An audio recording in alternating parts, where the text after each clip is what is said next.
Chairman of the County Council, Minister of Public Representatives, as a Cork person, I will have to start by forgiving Louth for beating Cork in 1957, the year of which I was born. But needless to say, we have pulled a few in along the way subsequent to that.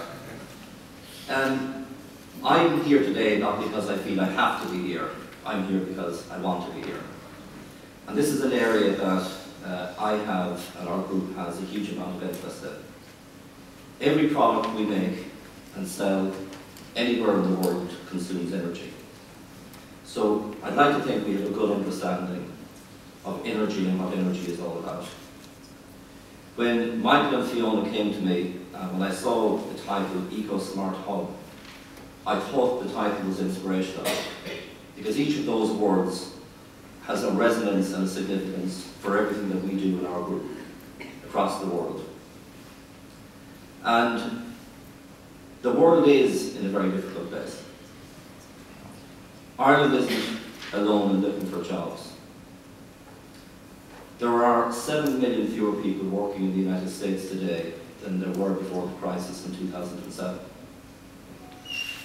And consumption and waste. And waste is the area that we have to tackle.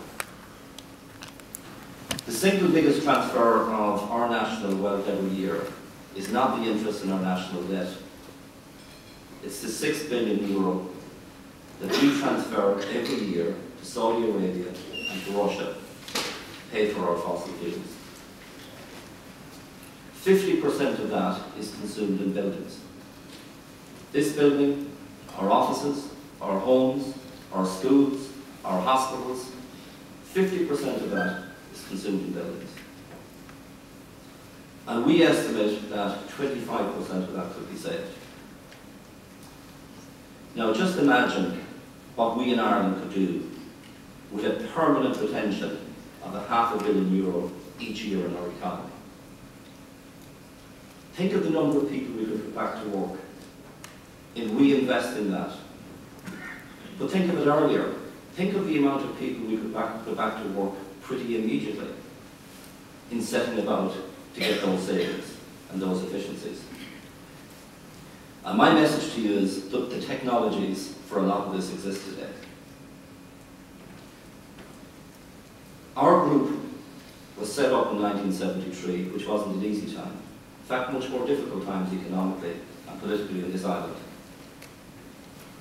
And within 2 years of setting up the business, Britain went to the IMF for a £25 billion sterling loan.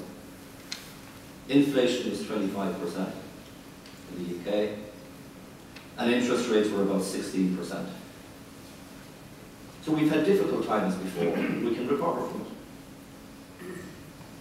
And our business started out in Newry in 1973, and the next major development was taking over a business out of bankruptcy down in Dunleer in 1978, AET. And that has been the foundation stone, both of those locations, for a group today that turns over €2 billion and employs 10,000 people across the world. So it can be done. I heard Catherine refer to technology constantly evolving. And that's the way to look at technology. It's not about a eureka product that you dream up overnight. We call it incremental innovation. And let me give you an example of what we're doing in the energy space and how we're creating jobs back in Ireland again. 3.5 years ago, I got together with a number of my colleagues and I said, what are we going to do to rebuild our operations on the island of Ireland? And we called it our Green Agenda. So we have production facilities in Dunleer, in Newry and Portadown. And we have invested significantly in those operations in the last 2 years.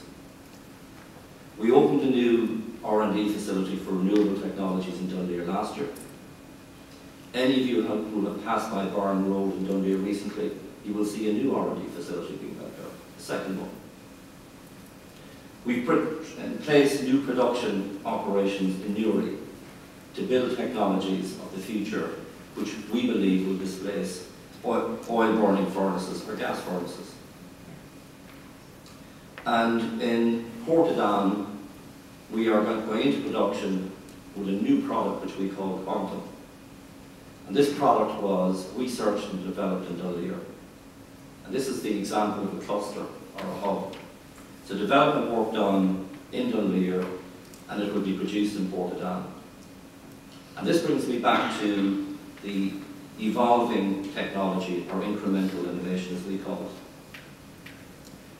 One of our oldest products in the group was night storage heating, where an electric heater heated up for 7 hours at night time when electricity was surplus to requirements and cheap. Downside was that nobody was really interested in the technology for the last decade and a half. We didn't invest in it, and it wasn't consumers' first choice. In the industry, as electricity became decarbonised, and as wind-generated electricity comes on stream, or solar PV electricity comes on stream, it's intermittent because we can't predict when we will have too much or too little. So the whole electricity, where do we store this energy? And that takes us back to our problem. And we say, how do we make this future-proof? And we've developed a new storage heater, which is called Quantum. And it's more like a computer, but it happens to provide heating. It has more onboard software and technology and controls on it today than most mobile phones. And that can be communicated with by the electricity industry, the electricity provider, or the grid operator. And they can store surplus electricity when they need to over a 24-hour period to heat it. And then at the peak times of the day, they don't have to worry about providing that heating. And we have done exactly the same for water heating. And thanks to working with state agencies, and with Brian and Declan and our colleagues in SEAI, we are installing that technology into 140 social houses in North County Dublin as I speak. That started on Monday morning. And that is going to be used as an exemplar as to how Ireland can showcase what is possible in this area. And again, if I can give you a practical example of how a cluster can work. I've just made a note from what Garrett has said. Garrett referred to the fact that they're working in water innovation, Langley Water in Peterborough. Well, we have an electric shower company that is based in Peterborough. And before the day is out, our chief executive there, you can rest assured we'll be in contact with Garrett to see how we can get involved in the cluster and how we can benefit from it. And that is a practical, tangible example of a cluster and how it works. So I'll come back again to the inspirational title, Eco Smart Hub. Hub is significant to us in that the management system in our Quantum is called the Quantum Hub. So that's a word that is significant to us. The onboard technology in our units is intelligent and it's smart. And it's eco-friendly. Because every one of those quantum heaters that we put in place, as against an existing storage heater, will save the consumer 25% in energy. So I want to congratulate everybody who's involved in this initiative. I want you to assure you of the wholehearted support of myself personally and all of my colleagues in Glen Dimplex. If a company like Glen Dimplex, coming from where we have in 1973, 1977, against those difficult economic times, if we can do it and build the type of organisation that we have from the eastern region, it's possible for each and every one of you to do it. So thank you very much.